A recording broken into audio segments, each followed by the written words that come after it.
प्रथमं शैलपुत्री च द्वितीये ब्रह्मचारिणी तृतीये चंद्रघंटेति कुष्मांडेति चतुर्थकं पंचमं स्कंदमातेति षष्ठे कात्यायनीति च सप्तमं कालरात्रीति महागौरीति अष्टमं नवमं सिद्धिदात्री च नवदुर्गा प्रकृतितम।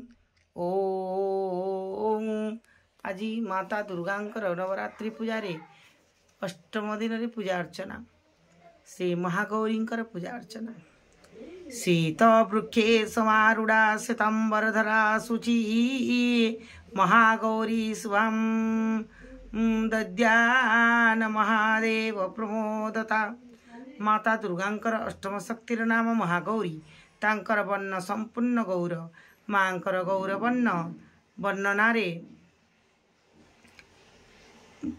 वर्णना करी शंख चक्र ओ कुंद फूलर उपमा दिया जाए। तांकर आयु 8 वर्ष बोली धरा जाए। 8 वर्षा भवेत गौरी। तांकर समस्त वस्त्र ओ आभूषण मध्य श्वेत।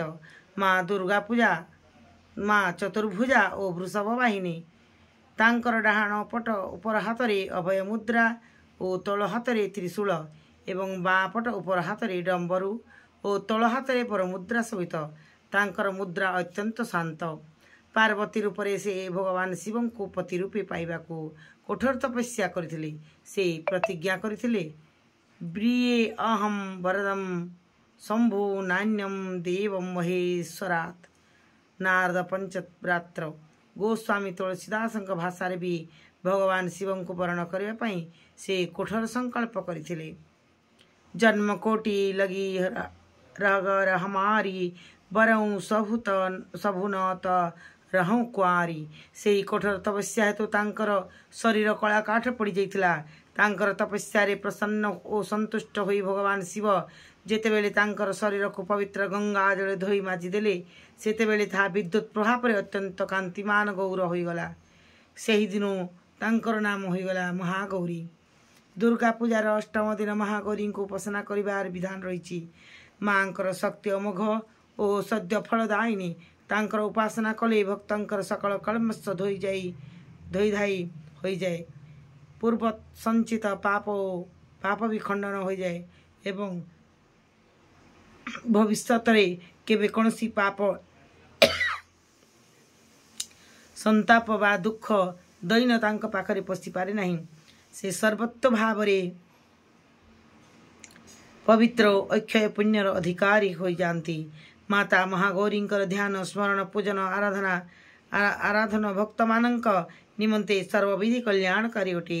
आमको सर्वदा तांकर ध्यान करने को पड़िबो। तांकर कृपा हेले अलौकिक सिद्धि प्राप्ति हो जाए। मन को अनन्य भाव रे एकनिष्ठ करी सर्वदा मांकर पदारविंद को ध्यान करने आवश्यक। से भक्त मानकर कष्ट को अवश्य दूर करती। तांकर उपासना कले आर्तजनर असंभव कार्य भी संभव हो जाए। तेणु तांको चरण सेवा तांको चरणर शरण पाइबा लगी आमे सर्वविधि प्रयत्न करबा आवश्यक। पुराण रे मांकर महिमा विस्तृत भाव रे वर्णित होईछि। से मनुष्यर वृत्ति मान को सद्दिगरे प्रेरित करी असत्र विनाश करती। आमे प्रपत्ति भाव रे सर्वदा तांकर शरणागत होइबा आवश्यक। जय मां जगत जननी। जय मां महागौरी। जय मां जगत जननी।